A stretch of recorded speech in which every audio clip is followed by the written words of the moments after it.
Hola, ¿qué tal, amigos de nuestra fanpage de INADEM? Vamos a hablar de un tema sumamente controversial.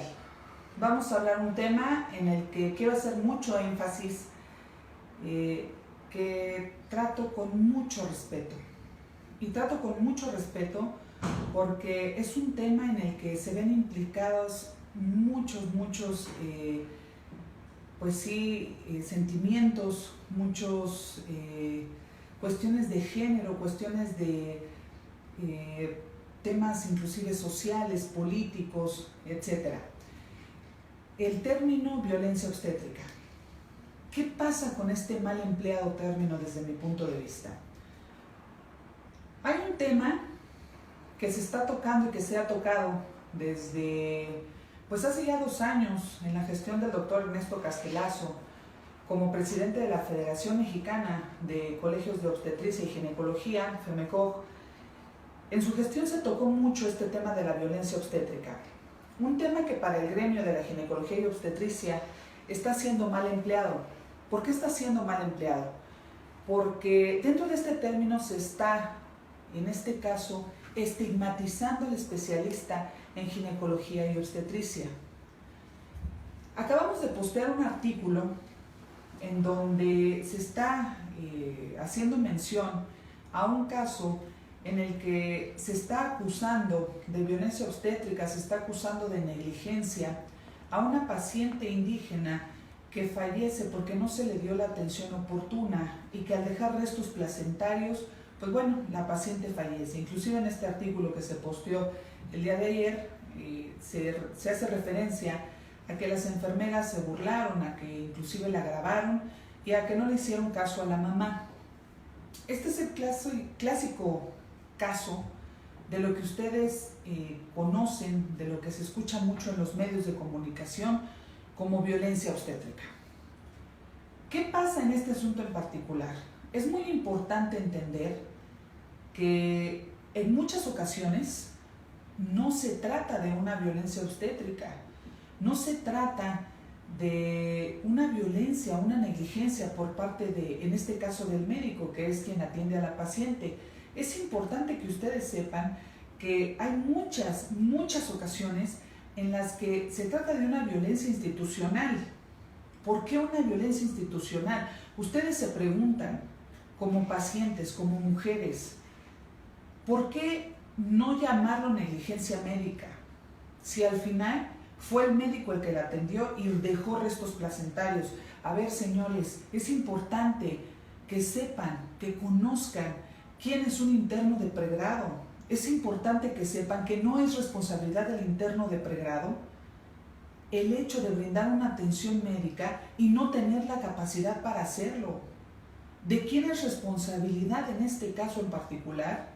El no haber brindado la atención médica de la manera adecuada, yéndonos al supuesto de que así se haya realizado, Yo nada más me estoy basando en lo que dice el artículo.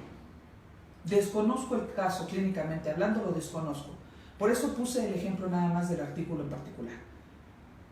Un interno de pregrado no está facultado para brindar una atención médica. No está facultado. Y sin embargo lo hacen todos los días. ¿De quién es responsabilidad? ¿De quién? De la institución, señores. Entonces no se puede tratar de crucificar al médico que al final trató de salvarle la vida y que al final le salvó la vida al bebé. La institución tenía la obligación de tener un especialista en ginecología y obstetricia que pudiera brindar una atención médica de calidad. Sin embargo, no los hay. Y volvemos y nos remontamos a lo mismo. Aún así, con todo este tipo de muerte materna a nivel nacional, que es preocupante, con todo y eso, todavía el gobierno federal se avienta el tiro de hacer un recorte presupuestal en materia de salud, cuando preocupados deberían estar de los índices extremos que hay en muerte materna por la falta de atención médica. Pero lo más fácil es decir negligencia médica, violencia obstétrica. Es un término mal utilizado el de violencia obstétrica. No pueden estar empleando este término como tal, porque al final eso es lo que se peleó en la gestión del doctor Ernesto Castelazo. El doctor Ernesto Castelazo fue el que se pronunció en cuanto al término violencia obstétrica, porque al final no pueden emplear como tal un término que trae aparejado el nombre de un experto en la materia, de una especialidad per se, que a lo que se dedica es precisamente a salvaguardar la vida y la integridad física de las mujeres durante el embarazo y puerperio. En ese comunicado, inclusive, comunicado en el que su servidor en lo personal participó para la elaboración, en ese comunicado se maneja que no se cuenta con la infraestructura en este país, en el nivel público, obviamente, no se cuenta con la infraestructura para poder entonces dar esa atención a las mujeres durante el embarazo, dar esa atención durante el parto que se requiere y que las mujeres demandan al momento del nacimiento. Si las mujeres están pidiendo o están requiriendo que en este caso, fíjense bien, si las mujeres requieren que puedan ser acompañadas del papá del bebé, un ejemplo, ¿cómo es que lo van a realizar? ¿Cómo es que lo van a hacer? Si al final no hay lugar, no hay espacio dentro de los quirófanos, a veces ni siquiera quirófanos hay, como para que pueda ingresar el papá, pero eso no lo toman en cuenta. No toman en cuenta que muchas veces ni siquiera se cuenta con quirófanos disponibles para que puedan hacer el bebé.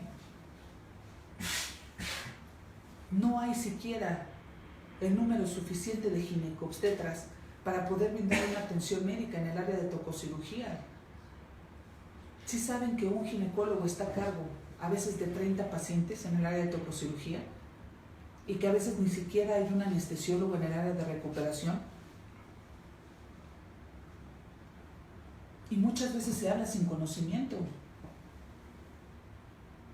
Hay una norma, no sé, creo que es la norma 046, un logro de gire, un logro de verdad.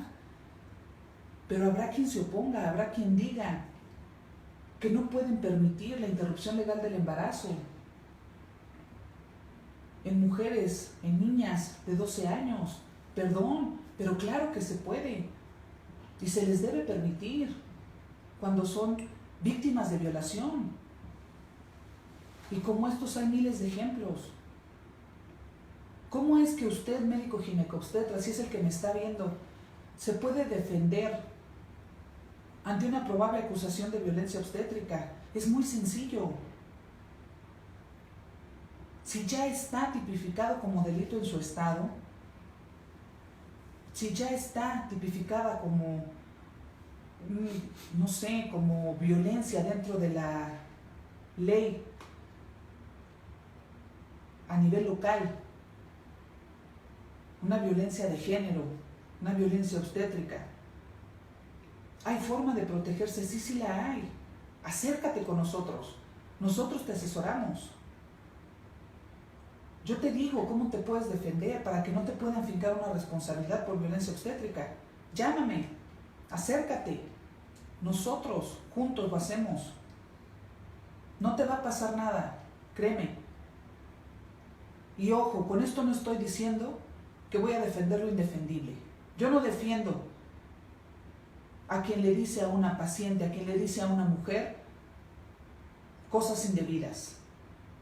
Yo no voy a defender a la enfermera que se burla, yo no voy a defender a la enfermera que graba. Eso yo no lo defiendo, no lo justifico. Yo voy a defender al médico que injustamente quiere ser acusado de violencia obstétrica, porque la paciente no entiende lo que es una episiotomía y los riesgos que conlleva que se le realice una episiotomía, como puede ser un sufrimiento fetal. Eso es lo que yo defiendo. No teman a los conceptos que muchas veces se escuchan graves. Existe la forma de ampararnos, existe la forma de defenderlos. Acércate. Y en el caso que les planteamos anteriormente, vuelvo a repetir, no justifico lo que hicieron las enfermeras en el caso de que lo hubieran hecho. Sin embargo, a las personas que están crucificando al interno de pregrado, cuidado. Cuidado porque es un interno de pregrado.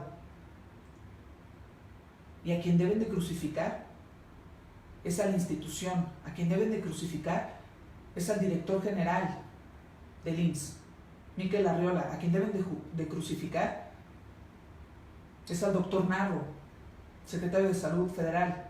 A ellos son a los que deben de crucificar. Porque en lugar de estarse preocupando por tener especialistas en esas zonas, en lugar de estarse preocupando por tener especialistas en esos hospitales, están bailando en un comercial. ¿Eso es justo?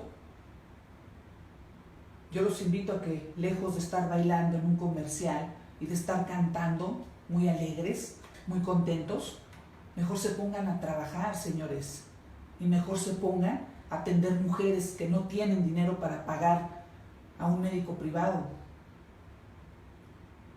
y que no permitan que se sigan muriendo, porque eso sí es violencia, y es violencia gubernamental. Muchísimas gracias por estar con nosotros. Fue un placer. Nos vemos el próximo viernes en Opinión de Romo. Gracias.